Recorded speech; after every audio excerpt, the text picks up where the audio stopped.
Breathe in, breathe out.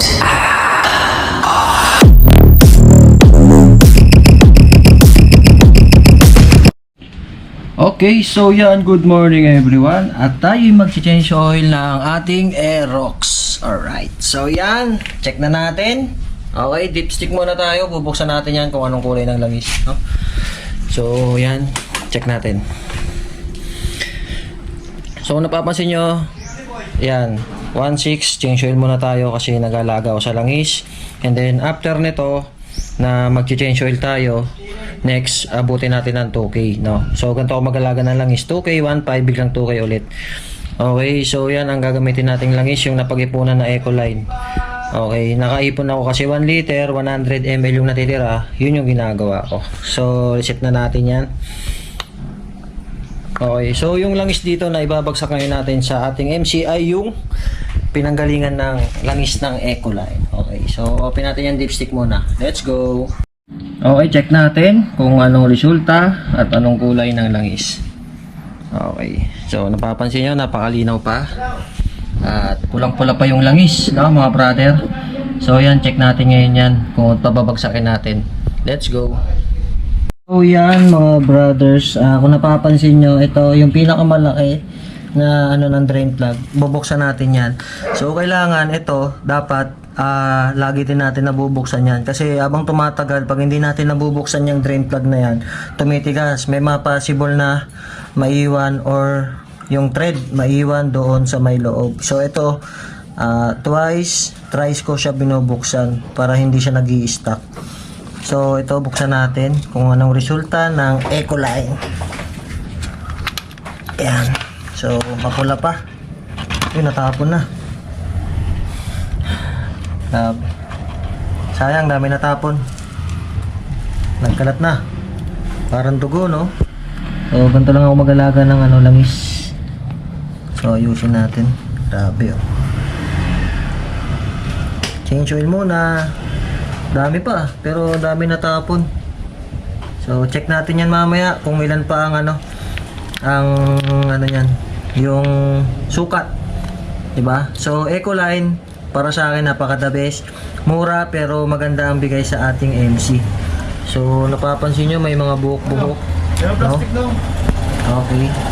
So shoutout muna sa mga tropang palis na Lester. Si Bal wala na. Okay. So ayan mga brothers, tingnan natin mamaya yung resulta nito. Nagkalat na dito. Let's go! Okay, so yan mga brothers. Available sa atin yan. Okay, so ang gagawin natin ngayon, ito, dito ko inipon yung mga napagbanto ang langis, no? Ng Ecoline. Okay. So yan, 900 ml. Ano natin dyan. Yan. Okay. So, wait lang natin matapos. Sana umabot ng 900. Yun, nakaipon tayo. Okay. So, nakaipon tayo. Pangilang change oil na ba yan? No? So, gagawin natin ngayon. Yan yung ilalagay natin dito sa ating MC. So, dapat malinis to. Yung takip. And then, yan. Yung strainer. Tsaka yung spring, dapat hindi mawawala yun. Nasaan na? Yun. Ito yung spring, no? So, ngayon, ikakabit na natin to. And then, connect na tayo ng change oil dito. Magpapalit na, maglalagay na tayo ng langis. Okay. At saka na tayo babiyahe after nito. Let's go! So, yan, mga brothers. At nanak na natin ng maayos. Yung, ng takip ng engine, no? Sa ilalim. At, syempre, ito, imbudo natin. Lakas ng ulan, grabe. Ulan na naman. Walang humpay na ulan. Ingat tayo and ride safe palagi, mga brother. So yan, magsasalin na tayo. So salin tayo, 900 ml. Aerox version 1. Alright. Okay. Oh, tapon. At tapon pa nga. So, yan. Ako, mahalaga talaga ako sa langis sa makina. Yung iba nga dyan, maselan, 1,000 palit na eh. Diba? Okay. So yan mga brothers, at patapos na nga po ang paglagay natin ng langis dito, no? So nakaset na tayo ng 0 ang udo sa trip 1. Okay, so paabutin natin ulit ng 2K naman para hindi naman masyado tayo magastos sa langis. Okay, so yan mga brothers, available po sa amin ng Ecoline, no? Pwede, recommended ko rin po siya sa mga scooter, yan, lalo na mga nabiyahe, daily grind. Itong langis po na to, hindi po talaga siya nangangain. Subok na rin po yun dito sa South, yung langis na yan. So ito nga pala yung brand ng ating langis. So nagbabaon ako ng langis sa aking box kasi ano siya, mabenta. 2050 ang viscosity, pero pwede siya sa scooter, pwede siya sa clutch, no? So nandito na rin yung compound ng langis, yan, no? Temperature control, ayan, share stable, friction modifier. Para sa akin, matining to habang umiinit, gumaganda yung takbo ng aking makina.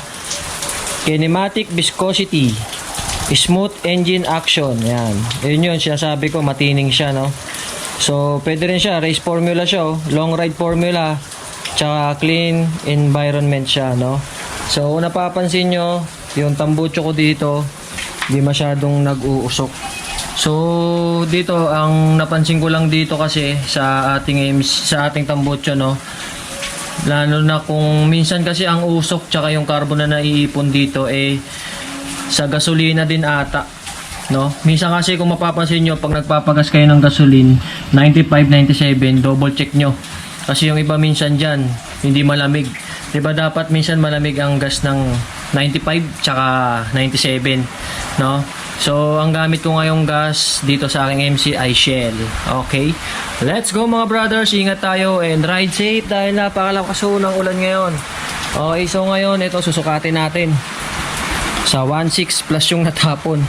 So, tingnan natin yung resulta. Okay. Yan tayo.